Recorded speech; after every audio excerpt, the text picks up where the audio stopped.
In 1955, an entire Canadian town, basically, rewrote its maps, renamed its local geography, and happily sold its history to tourists. All based on a pile of wet wood. Right, a pile of wet wood that ultimately turned out to be a massive, scientifically disproven lie. It's incredible. It really is. Yeah. So welcome to the ultimate maritime cold case. Today we are bringing you a deep dive into the search for the absolute holy grail of Great Lakes shipwrecks. We are talking about a 17th century vessel named Le Griffon. Exactly. And to reconstruct this whole mystery for you today, we're pulling from a really fascinating stack of sources. We've got mid-century historical lore, modern archaeological reports, and this wonderfully granular 1984 master's thesis. Yeah, that's by Paul F. Hunley from Texas A&M University. Right. And Hunley's thesis is really the gold standard for this specific case because he didn't just look at the history, he looked at the math. He brought the receipts. He really did. He focused entirely on this specific set of timber hull remains found in a cove on Russel Island, Ontario, because for decades, people just desperately believed those timbers belonged to the lost Griffon. And that tension, right, between what people want to believe and what the data actually says, that is the true mission of our deep dive today. Oh, absolutely. This isn't just a treasure hunt story. This is a rigorous forensic masterclass. We are going to look at exactly how modern marine archaeology separates those romantic, wishful local legends from cold, hard physical facts. It's a total teardown. Okay, let's unpack this. Because before we could even begin to evaluate the wreckage that was found in the 1950s, we have to understand what was actually lost back in the 1600s. So set the scene for us. Right. So it is the late 1670s, and European colonization of North America is, expanding westward. Yeah. And the fur trade is rapidly becoming this highly lucrative global industry. But the logistics of moving tons of raw furs from the uncharted interior of the continent back east, they were incredibly inefficient. I mean, they were primarily relying on indigenous trade routes and canoes. Right. Yeah. Which require constant portaging. So it is not exactly a high-capacity freight system. No, not at all. So enter René-Robert Cavelier, Sieur de La Salle. Quite the name. Right. He is a French explorer, and he has this massive ambition to completely monopolize and scale up the fur trade. So in the late spring of 1679, he orders the construction of a ship on the Niagara Peninsula. And this is Le Griffon? This is Le Griffon. It's described historically as a 45-ton, 50-foot-long barque. Now, a barque isn't just a simple boat. Right, it's pretty advanced. Yeah, it's a highly complex, multi-masted vessel with a specific mixed sail rigging. It's designed for serious maritime navigation. Launching this on the frontier was a massive deal. Oh, I bet. It became the very first full-size, decked commercial ship to sail on the upper Great Lakes. It's basically the 17th century equivalent of launching a heavy cargo plane in a world where everyone else is riding bicycles. The technological leap is just staggering. That's a great way to put it. And that technological leap was supposed to make La Salle incredibly rich. Which is always the goal. Right. So in September of 1679, Le Griffon sails into Lake Michigan, loads up several thousand pounds of furs from an encampment of French traders, and prepares to head back east. But La Salle doesn't go with them, does he? No, he actually stays behind to continue exploring south toward the Mississippi River. So he entrusts the ship to a skeleton crew of just 6 men, commanded by a pilot known to history only as Lucas the Dane. Lucas the Dane. So they set sail, fully loaded, pushing out into the waters of Lake Michigan, and then, poof, they vanish. The complex ship, the fortune and furs, Lucas the Dane, the entire crew, just gone without a single trace. And when a ship disappears that cleanly, especially a vessel representing that much wealth and, technological power, theories instantly rush in to fill the historical vacuum. Oh, of course. The sources outline a whole menu of speculation. Yeah, they really do. Some contemporaries thought the ship was attacked and burned by local native groups who, frankly, rightfully resented the French intrusion into their territory and trade networks. That was a big theory. Others suspected an inside job, like that the crew mutinied, scuttled the ship, and ran off with the incredibly valuable cargo of furs to sell on the black market. Which sounds like a movie plot. It does. There was even a paranoid theory that rival French fur traders, who were bitter enemies of La Salle, ambushed the vessel on the water, killed the crew, and stole the cargo. But those theories regarding human interference, while dramatic, they hold very little weight with modern historians. Really? Why is that? Well, think about it. If a rogue crew or rival traders had suddenly come into possession of thousands of pounds of prime stamped furs or the highly recognizable iron hardware from a 45-ton barque, it would have drawn immediate suspicion. Ah, I see. Yeah, you couldn't exactly fence that much unique cargo quietly on the 17th century frontier. Everyone knew everyone. Which pushes us toward the most practical scenario, which was originally put forward by Father Louis Hennepin, a priest who had traveled extensively with La Salle. Yes, exactly. He believed Le Griffon was simply swallowed up by a massive, catastrophic storm in northern Lake Michigan, which is a tragic, but honestly incredibly common fate for early maritime vessels navigating uncharted shoals in bad weather. Totally common. But the disappearance elevated Le Griffon from a lost cargo ship to an enduring maritime myth. It really became the ultimate prize for shipwreck hunters. Right. So let's fast forward almost 300 years to 1955. Okay. We are on Russel Island, Ontario, in a place called McGregor Cove. A local fisherman is looking into the shallow water and spots the skeletal remains of a wooden ship. And this is where the historical enthusiasm just totally overrides basic common sense. Oh, completely. Canadian experts are brought in during the mid-50s to examine these submerged timbers. They pull some up and make a few preliminary observations. Yeah, they note two primary things. First, the wood is hand-hewn white oak. And second, there is a distinct lack of modern industrial hardware. There are no engine blocks, no steel plating, no propellers. Right. And based on that mere absence of 20th century technology, they make this spectacular leap of logic. It's wild. They declare to the press and the public that they have found it, the Holy Grail, the lost Griffon. They lean into this so hard that they officially convinced the local authorities to rename McGregor Cove to Griffon Cove. Yep, they really went all in. But wait, I have to stop here and challenge this. If you find some hand-hewn oak and notice there are no modern engine parts, isn't jumping straight to, it's a 17th century French barque. I'll get that. A bit like, I don't know, finding an old rusty car frame in a barn and instantly declaring you found a lost Henry Ford prototype just because it lacks power steering and a GPS screen. What's fascinating here is the sheer power of confirmation bias. Your analogy hits the core issue perfectly. The 1950s identification went largely unchallenged for over 20 years. 20 years. Yeah.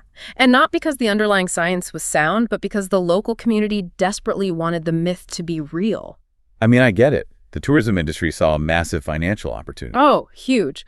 And the historians wanted a neat, cinematic conclusion to a 300-year-old mystery. They found an old boat and forced it to fit the silhouette of their favorite ghost story. They let the narrative drive the science, rather than letting the science build the narrative. Exactly. Which brings us to the intervention in 1978. Enter Paul F. Hundley and a formal archaeological project supported by the Ontario Ministry of Natural Resources. Right. They decide it is finally time to apply rigorous forensic analysis to these timbers. So they head back to the site, survey the cove, and take a really hard look at the wood that was dragged out of the water back in 55. And immediately, Hundley's team encounters a catastrophic hurdle regarding the physical evidence. Because when those original timbers were triumphantly raised in the 50s, the discipline of underwater archaeology was still highly experimental. They were just winging it. Pretty much. The excavators didn't use modern conservation stabilizers. Right. I see the term PEG in the sources, polyethylene glycol. For those of us who aren't marine chemists, how does a chemical like that actually save a piece of wood? Okay, so think of a piece of wood's cellular structure, like a high-rise building made of microscopic scaffolding. Okay, I'm picturing it. When that wood sits underwater for centuries, the water dissolves the natural binders holding that scaffolding together. However, the water itself acts as a temporary internal pressure, essentially holding the building upright from the inside. Oh, I see. So the second you pull that timber out of the lake and let it dry in the air... the water evaporates. Right, the internal pressure is gone, and the entire high-rise just collapses on itself. That is the exact mechanism of cellular collapse. Polyethylene glycol, or PEG, is a waxy polymer. When applied correctly, it replaces the water inside the cells and hardens at room temperature, permanently supporting that microscopic scaffolding. But because the 1950s team didn't use PEG, the timbers left out in the air suffered severe warpage and shrinkage. The archaeological reports detailed just how bad this was. They measured one specific plank that had shrunk a full quarter-inch in its length and had literally warped 2.5 inches across its span. Which is huge. Yeah, I mean, to a layman, 2.5 inches might not sound like a huge deal on a large boat. But in naval architecture, a 2.5-inch warp across a single plank is devastating. A ship's hull is a complex puzzle of compound curves. It meant that trying to physically piece the surviving timbers back together was impossible. Because things wouldn't line up anymore. Right. You couldn't match the original nail holes across different pieces of wood because the geometry of the wood itself had fundamentally changed. Wait, if the wood is warped 2.5 inches out of alignment, how do you even begin to reconstruct the ship's original shape? You can't just force 300-year-old dried oak back into a curve without shattering it. You can't do it physically, but you can do it mathematically. Hundley's team cataloged every single dimension, every subtle angle, and every surviving shipwright's tool mark on the warped wood. They took all that raw data back to Texas A&M University. And did what? By calculating the exact rate of cellular shrinkage for that specific species of oak, they reverse-engineered the measurements. Oh, wow. Yeah, they drafted the actual pre-warped hull lines and used those blueprints to build a perfect 1:10 scale physical model of the hull. That is brilliant. They basically stripped away the decay of the centuries using math, giving them a perfect miniature of what the vessel looked like the day it was built. Exactly. And with that model, and the individual timbers finally placed under a microscopic level of scrutiny, the team could test the 50s Griffon hypothesis against physical reality. And the physical reality dismantled the legend almost instantly. Here's where it gets really interesting. The fastenings. Yes, the hardware holding the boat together. A 17th century French vessel built on the absolute edge of the wilderness in 1679 would have been fastened primarily by tree nails. Which are essentially wooden pegs. Like, a shipwright drills a hole, hammers in a totally dry wooden peg, and when the ship goes into the water, the peg swells up and locks the heavy timbers together with incredible force. Exactly. And any metal they did use would have to be laboriously hand-forged spikes, hammered out one by one by a blacksmith working over an anvil. Right. But when Hundley's team examined the Griffon Cove wreck, the tree nails were conspicuously absent in the primary framing. Completely absent. Instead, the wood was completely saturated with industrially manufactured iron. They found heavy half-inch iron drift bolts. Just to clarify for our listeners, a drift bolt is a massive unthreaded metal pin that you drive through pre-drilled holes to essentially pin massive structural pieces together, like securing the floor timbers directly to the keel. Yeah.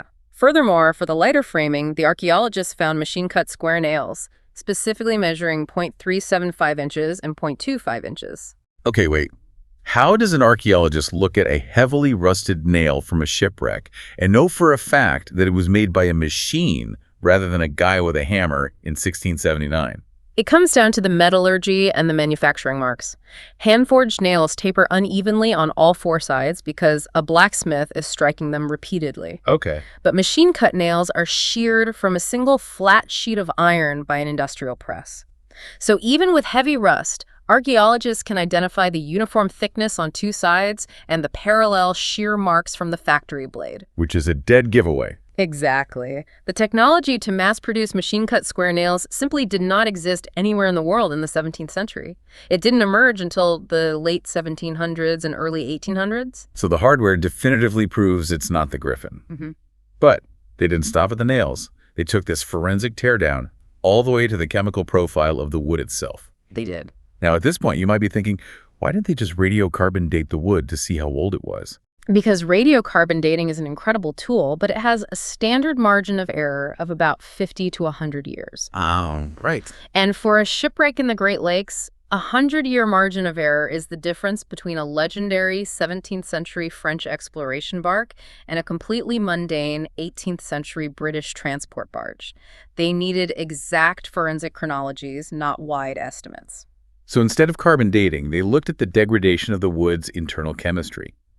The sources note that fresh white oak usually has a lignin content of around 25 to 30%. Right. When that oak is immersed in fresh water for centuries, the cellulose degrades, leaving the lignin behind. But the wood from the Griffon Cove wreck showed lignin levels exceeding 75%. The lignin was incredibly high, indicating significant time underwater. But the mathematical ratio of that cellulose to lignin degradation was crucial. How so? It showed an old wreck, certainly, but the chemical profile was absolutely not consistent with 300 continuous years of underwater immersion. The cellular chemistry told them the wood was simply too young. So the iron fastenings say the boat is too young, and the wood chemistry says the boat is too young. Yep. If that's true, the debris field scattered in the mud around the hull has to tell the exact same chronological story. Yeah. And when they started pulling artifacts from the site, the final nails went into the coffin of the Griffon theory. Absolutely. The artifacts recovered provided a very narrow, undeniable chronological window. They found a padlock right there at the site from what's known as the Vale collection. It was stamped with the word patent and a crown GR. The GR stands for Georgius Rex King George of England, specifically referring to George III or George IV. Okay. That royal stamp firmly dates the manufacture of that padlock to between 1790 and 1830. Finding a 19th century British padlock on a supposedly 17th century French vessel is a pretty tough thing to explain away. Good luck with that. But the ceramics they found were even more precise. They pulled up pieces of blue transferware, pottery-like plates and cups that had a specific maker's mark stamped on the bottom, Barker & Son. And pottery experts rely heavily on maker's marks because the manufacturing timelines are meticulously documented. Barker & Son operated their specific kilns, producing that exact style of blue transferware perfectly between the years 1840 and 1860. So if we lay all this out on the table, Hundley's investigation dismantled the myth using 3 unshakable pillars of physical evidence. You have the presence of sheared, machine-cut iron nails. You have the mathematical degradation profile of the oak cellulose. And you have the strict 19th century chronology of the ceramics and padlocks. Individually, a desperate historian might try to explain one of those anomalies away as later contamination of the site, like, oh, someone dropped a padlock later. Right. But together, they form an ironclad, definitive rejection of the Le Griffon theory. The Canadian experts from the 50s were completely wrong. Yeah. The local tourism board was wrong. The newly minted Griffon Cove maps were entirely inaccurate. All of it. Which leaves us with a glaring mystery. If this incredibly scrutinized pile of wood at the bottom of the cove isn't the holy grail of the Great Lakes, what exactly was it? That is precisely the question the 1 to 10 scale mathematical model was designed to answer. Once they lofted those final hull lines and looked at the miniature reconstruction, the true identity of the vessel became incredibly obvious to any regional naval historian. It wasn't a complex, multi-decked French barque built for deep-water oceanic exploration. No. It was a Mackinaw boat. Specifically, it was a locally built variation of a Mackinaw boat. The dimensions calculated by the Texas A&M team tell the whole story. It was an open utility trade boat, measured roughly 44 feet, 9 inches long, with a beam of just 14 feet, 7 inches. And the calculated tonnage was somewhere between 12 and 17 tons. It's a fraction of the size of the Griffon. And critically, look at the hull shape. The model revealed a relatively flat floor and a very sharp entry at the bow. Right. And that design isn't meant for crossing oceans. The Great Lakes don't have long, rolling ocean swells. They have notoriously short, violently steep wave intervals. Which can be brutal. Very. So a flat floor and sharp entry are highly optimized for stability, allowing the boat to ride over choppy lake waves while maximizing cargo capacity in very shallow bays. It was a mid-19th century workhorse. A blue-collar, everyday utility pickup truck of the 1840s and 50s. Exactly. It was likely built by local craftsmen, used for mundane, regional trade like moving fishing supplies or lumber between isolated camps, and eventually just abandoned in a quiet cove when it outlived its usefulness. It wasn't sunk in a glorious battle with rival traders, and it wasn't swallowed by a legendary storm. It was just parked, stripped of anything valuable, and left to rot in the mud. Which makes the fallout of the 1950s hype feel kind of, heartbreaking. Once the scientific community published these findings and everyone realized this wasn't the famous Griffon, the site completely lost its glamorous protection. It really did. The sources note that pieces of this historic, though admittedly not famous ship, were heavily scavenged. Local opportunists literally chopped up the timbers and turned them into lamps and trinkets to be sold in tourist shops. It highlights a tragic flaw in how we view history. The wreckage was treated as disposable garbage the absolute moment it was no longer perceived as legendary treasure. So what does this all mean? Why should you, the listener, care about a debunked myth and a pile of wood that turned out to be just an old, discarded fishing boat? If we connect this to the bigger picture, the true legacy of the Hundley investigation is twofold. First, it permanently proved that in the field of archaeology, maritime identity cannot be inferred from geographic location or romantic local legend. You have to do the math. So you have to do the math and look at the chemistry. Right. But the second part of that legacy is about the value of the mundane. While the historians were deeply disappointed it wasn't Le Griffon, Hundley recognized that what his team did have was an incredibly rare, valuable data set. Precisely. We have massive, beautifully preserved naval archives detailing exactly how military galleons and famous exploration ships were built. Yes, we do. But the humble utilitarian Mackinaw boats that actually built the regional economy of the Great Lakes. They were built by local shipwrights who passed their knowledge down through generations without ever writing a single blueprint down. By reverse engineering that warped wood, Hundley's work successfully salvaged the unwritten blueprint of the 19th century working class. So, through the rigorous construction of a 1:10 scale model, a deep understanding of cellular chemistry, and a few pieces of dated pottery, the ultimate holy grail of shipwrecks was transformed back into a humble 44-foot Mackinaw boat. The scientific method won out over the ghost story. It did. But we should remind you that the ghost story itself isn't over. La Salle's Le Griffon is still out there, somewhere in the dark water. Oh, absolutely. The disappearance of the first ship on the upper Great Lakes remains a completely unresolved cold case. In fact, the sources mention another wild candidate that shipwreck hunters still argue passionately about today. In 1877, a lighthouse keeper named Albert Cullis found a wreck in the Mississauga Strait at the northern end of Lake Huron. And what made that specific wreck so incredibly compelling for researchers was the caulking. Locals scavenged lead caulking from between its hull timbers to melt down and use as fishing weights. Which is a massive clue, because there is virtually zero record of lead caulking ever being used in North American boat building. They generally used oakum and pitch. Exactly. But driving lead into the hull seams was a standard practice in European shipyards at the exact time Le Griffon was constructed. It is a tantalizing forensic breadcrumb. Was the Mississauga Strait wreck actually the Griffon? We still don't know for certain. The deep basins of Lake Michigan and the hidden rocky shoals of Lake Huron hold on to their secrets very tightly. It's enough to make you want to buy a scuba suit, learn how to spot a hand-forged iron spike, and start looking. It really is. But as we wrap up this deep dive into the Griffon Cove investigation, there is one final thought I want to leave you with. We started by talking about how a shipwreck is like a murky underwater crime scene. And human nature dictates that we want our crime scenes to feature famous victims. We obsess over finding the holy grails of history. The legendary ghost ships, the heavily armed flagships of famous explorers. But in our rush to crown every pile of old wood as a lost legend, how many everyday working-class stories are we accidentally erasing?